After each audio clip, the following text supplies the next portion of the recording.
अतृप्त कथा, भयावह कहानियां। हेलो दोस्तों, तो मैं हूं आपका दोस्त मुकेश वर्मा। हाजिर हूं एक नए सफ़र पे एक नई कहानी के साथ। तो कहानी है चार दोस्तों की जो जयपुर से दिल्ली जा रहे थे और फिर शाम को दिल्ली से जयपुर उन्हें वापस आना था। तो कहानी कुछ ऐसी है कि वो दिल्ली गए, दिल्ली से फिर वापस आ रहे थे। उन्हें वापस आने में लेट हो गया, काफ़ी रात हो गई थी। तो जब वो वापस आ रहे थे तो एक ढाबे पे उन्होंने खाना खाने के लिए गाड़ी रोकी, वहाँ खाना खाया। उतने में उनमें से एक जो दोस्त था उसे टॉयलेट लगा, तो वो वॉशरूम जाने लगा। तो ढाबे के साइड में थोड़ा पीछे साइड वॉशरूम था।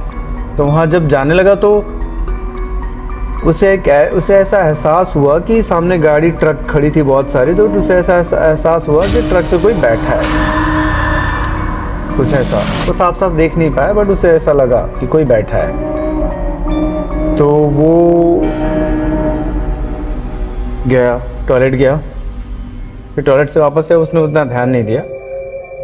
फिर उसके बाद जब वो गाड़ी में बैठा, उसके बाद जब वो दोस्त वहाँ से चारों निकले खाना खाने के बाद, तो खाना खाने के बाद जब आगे बढ़े, तो आगे बढ़ने के बाद वो लड़का जो उनमें से एक जो दोस्त था जो टॉयलेट गया था ढाबे पे, वो बहुत गुमसुम रहने लग गया। कुछ बात नहीं, सब ये बात कर रहे थे आपस में, बट वो किसी से बात नहीं कर रहा था। खाना खाने के बाद कुछ दूर चलने के बाद उनके कुछ ऐसा हुआ जैसे उनकी गाड़ी के साथ कोई टकराया, और टक्कर इतनी जोरदार थी कि उन्हें ऐसा लगा कि किसी को हमने टक्कर मार दी, वो मर गया। इतना जोरदार इम्पैक्ट था, ऐसा उन्हें लगा। सारे दोस्त गाड़ी से उतरे, उन्होंने देखा, गाड़ी साइड में लगा के गाड़ी में कुछ भी हुआ नहीं, कोई आसपास नहीं, कुछ नहीं, अंधेरा सुनसान रोड, कुछ नहीं। फिर उन्होंने ऐसा लगा कि इतना जोरदार इम्पैक्ट है तो कोई तो होना चाहिए था, बट कोई नहीं था वहाँ पे, कोई नहीं। फिर वो गाड़ी में बैठे, फिर वहाँ से चले। फिर जब वहाँ से चले तो उनका जो एक दोस्त था जो ढाबे में वॉशरूम गया था, जिससे वो साया दिखा था, उसके बाद वो साया उसे हर जगह दिखने लगा। गाड़ी में, कभी गाड़ी में बैठ जाए तो कभी बाजू से कोई गाड़ी निकल रही है तो उसमें बैठा हो, तो कभी सामने कोई ट्रक जा रहा है तो सामने ट्रक के ऊपर बैठा है, ऐसा लग रहा था वो। बट वो किसी को बोल नहीं रहा था। वो गए, फिर जब जयपुर पहुंचने वाले थे तो उसने बोला कि जो दोस्त उनका गाड़ी चला रहा था, उनको बोला कि मुझे सबसे लास्ट में छोड़ना। तो बोला ठीक है। तो सब को छोड़ने के बाद लास्ट में उसने छोड़ा। तो जहाँ वो उतरा, वो साया उसके साथ में वहाँ भी उतरा। तो कुछ दूर जाने के बाद जब वो घर पहुँचने वाला था, तो घर से एक चौराहे से पहले वो साया, जब वो आगे बढ़ा तो वो साया वहीं रुक गया, और उसके बाद वो साया पीछे मुड़ के वहाँ से गायब हो गया, और वो फिर वहाँ से गया। दूसरे दिन उसने ये बातें अपने सारे दोस्तों को बताई कि ऐसा ऐसा कुछ था। मैंने तुम्हें इसलिए नहीं बताया क्योंकि तुम डर जाते, और अगर हम डर जाते तो हम पे हावी हो सकता था।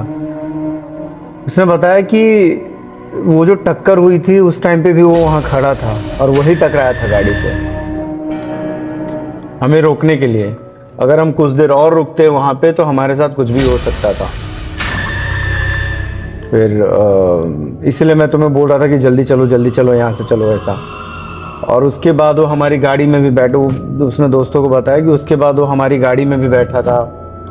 वो कभी हमारे बीच में आके बैठ जाए, कभी बोनेट पे बैठा था, कभी ऐसा। तो वो हर जगह हमारे साथ, पूरे रास्ते हमारे साथ रहा है वो।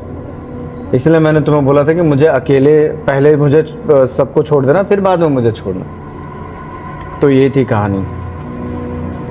ओके, तो ये थी कहानी उन चार दोस्तों की। ऐसे ही और कहानियों के लिए आप जुड़े रहें मेरे साथ। मैं हूं आपका दोस्त मुकेश वर्मा। तब तक के लिए शुभ रात्रि।